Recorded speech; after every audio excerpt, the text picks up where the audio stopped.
When people hear that I do voiceover full-time, especially in South Africa, the first reaction is usually a desire to get into the space because 1, they can read, and 2, they think their voice is good for voiceover. But voiceover isn't just about having a nice voice or being able to read. What pulled me in and what's kept me in is something much deeper than that. It's the ability to communicate emotion, story, instruction from the client at the desired energy level, all without being seen. So let me take you back to when it all started. I was producing music, mainly working with rappers, and because I heard a lot of good rappers and bad ones, I picked up a thing or two about what to do and what not to do. One day I got a request from a client to record themselves doing a voiceover, and I was intrigued. This person came to me to record, paid my recording fee. They'll send what we did in that session and then they'll get paid for it. And I was like, I want to be a part of that.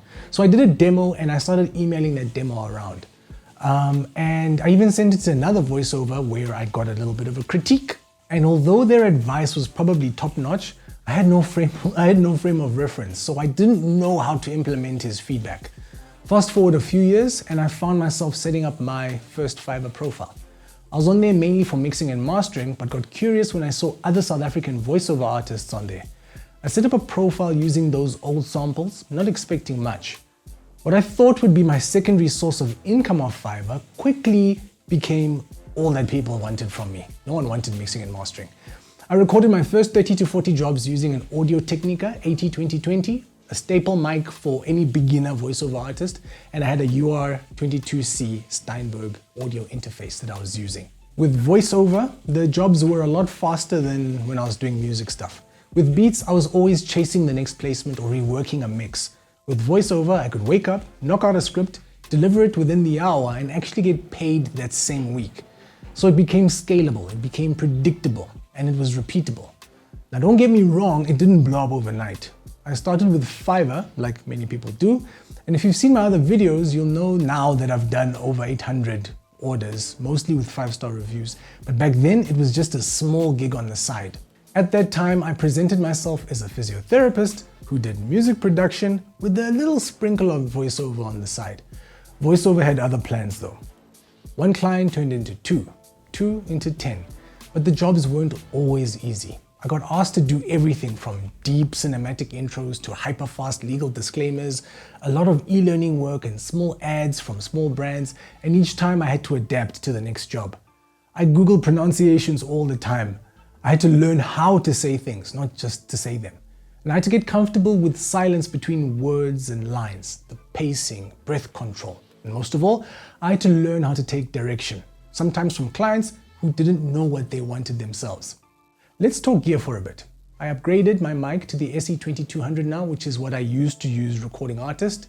I learned how to reduce the room noise. I developed my own vocal chain specifically for my voiceover and built templates that let me trim, process, and deliver polished work very quickly. But it all started with a single yes to a client, a willingness to learn the skills and not just rely on the sound of my voice, which I don't think sounds great, to be honest. Now, here's what most people get wrong about voiceover. They think it's passive income. They think it's about just reading a script, taking a paper and just reading it. But if you really want to make this a career, you need to approach it like a business. And that means you have to have systems for fast delivery. Understand tone, style, and subtext when you're reading the script. Knowing how to record clean audio, obviously. Learning how to price your work based on value, not just with word count. Doing research and development by listening to how people you want to emulate speak, listening for how you can improve or define aspects like your accent or your tone. You must record and play your recordings back so you can listen with a critical ear. Ask your peers to be honest about how you sound. And then you lean into whatever God-given aspects of your voice you were given, whether it's a heavy, unique tone or whether it's a very thick accent. You have to learn it and lean into what you have because that's your voice. You can change it, not a hang of a lot, but you can change it, but you need to learn to love it and embrace what you've been given. Then the last thing would be building client relationships that last years, not just one project.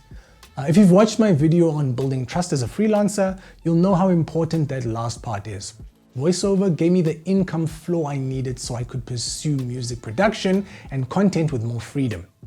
It wasn't just a gig, it became my foundation.